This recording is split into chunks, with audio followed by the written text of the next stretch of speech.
Minister, രാജ്ഭവനിൽ നടേണ്ട തൈ എങ്ങനെയാണ് ഇവിടെ സെക്രട്ടറി നട്ടത്? എന്താ സാഹചര്യം? പരിപാടി രാജ്ഭവനിൽ നടത്താനാണ് ആലോചിച്ചിരുന്നത്. ബഹുമാനപ്പെട്ട ഗവർണറുമായി കാര്യം സംസാരിച്ചിരുന്നു. പക്ഷേ നമുക്ക് നേരത്തെ തന്നെ പരിപാടിയെക്കുറിച്ച് സാധാരണഗതിയിൽ ചെയ്യുന്നത് പോലെ തന്നെ രാജ്ഭവനിലേക്ക് പരിപാടിയുടെ അറിയിപ്പുകൾ ചെന്ന് കഴിഞ്ഞാൽ അതിനനുസരിച്ച് പ്രോഗ്രാം നിശ്ചയിക്കാറുണ്ട്.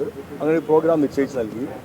ആ പ്രോഗ്രാമിൽ ഇന്നലെ വൈകുന്നേരം സന്ധ്യയ്ക്ക് ശേഷം ഒടുന്നവേ ഒരു മാറ്റം വരുത്തിയുണ്ടായി. ആ മാറ്റം നമുക്ക് ഗവൺമെൻറ്റിൻ്റെ പരിപാടിക്ക് ഉൾപ്പെടുത്താൻ പറ്റാത്ത തരത്തിലുള്ള ഒരു മാറ്റമാണ് അവിടെ ഉണ്ടായത്.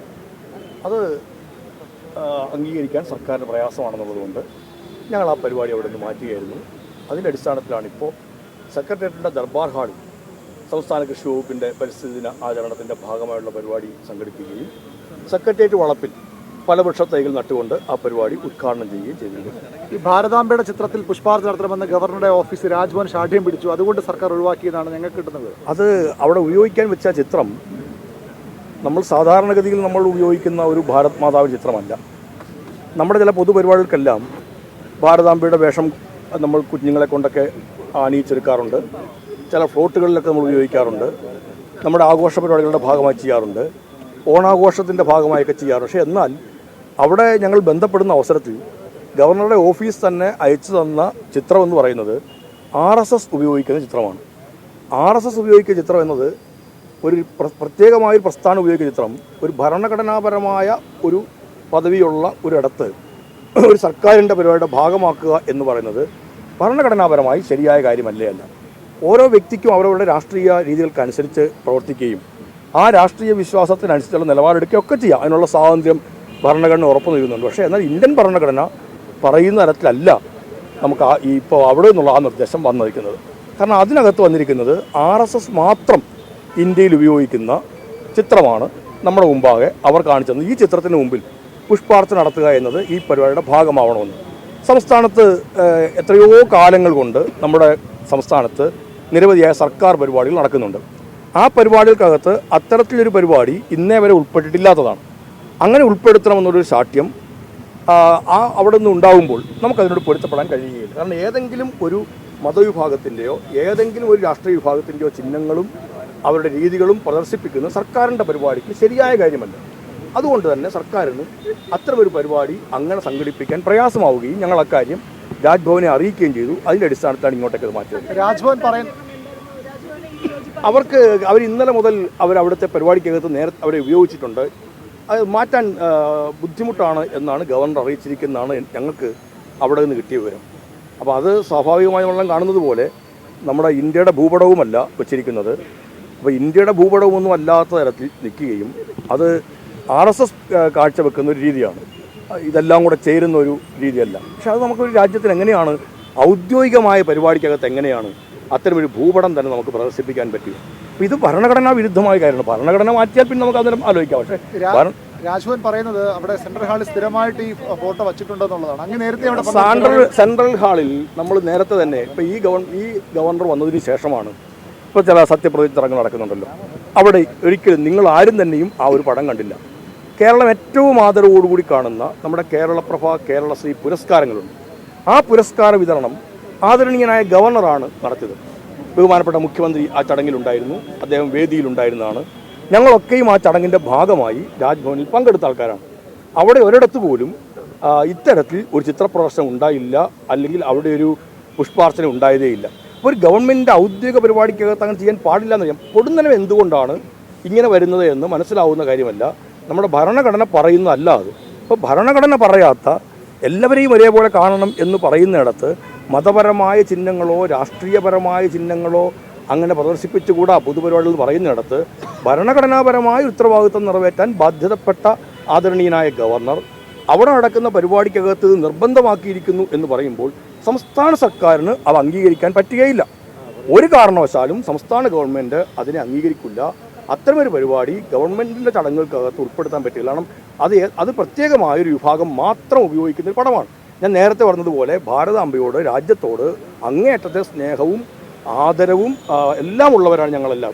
അപ്പോൾ അതുകൊണ്ട് തന്നെ നമ്മൾ പറഞ്ഞു, നമുക്ക് സാധാരണഗതിയിൽ നമ്മൾ ഉപയോഗിക്കുന്ന ഒരു ഭാരത് മാതാവിൻ്റെ ഒരു ചിത്രം ഉപയോഗിക്കുന്നു എന്ന് പറഞ്ഞാൽ അതിന് നമുക്ക് എതിർപ്പില്ല. എന്നാൽ ഇവിടെ ഉപയോഗിച്ചത് നമ്മുടെ രാജ്യത്തിൻ്റെ ഭൂപടം പോലും അല്ലാതെ അതല്ലാതെ മറ്റൊരു പടമെല്ലാം വെച്ചിട്ട് ആ തരത്തിൽ അവതരിപ്പിക്കുന്നതിനെ ഒരു കാരണവശാലും നമുക്ക് ന്യായീകരിക്കാൻ പറ്റുകയില്ല. മുഖ്യമന്ത്രി ഗവർണർ ഉൾപ്പെടെയുള്ളവർ പങ്കെടുത്ത വേദിയിൽ ഈ ചിത്രം പ്രദർശിപ്പിക്കുകയും അതിൽ പുഷ്പാർച്ചന നടത്തുകയും ചെയ്തിരുന്നു.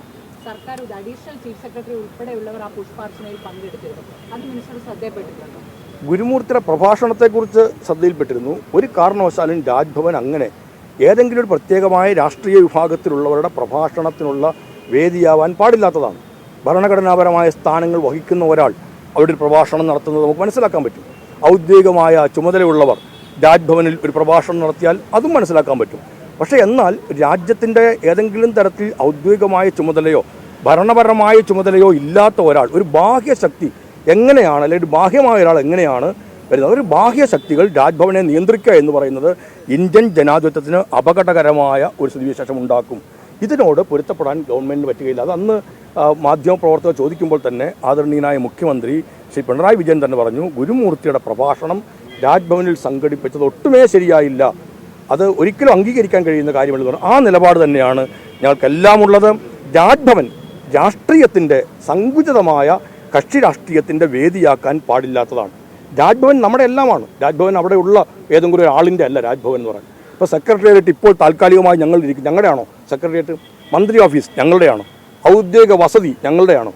രാജ്ഭവൻ ഒരു ഗവർണറുടെയും അല്ല രാജ്ഭവൻ. ഇതെല്ലാം ഒരു പൊതുവാണ്.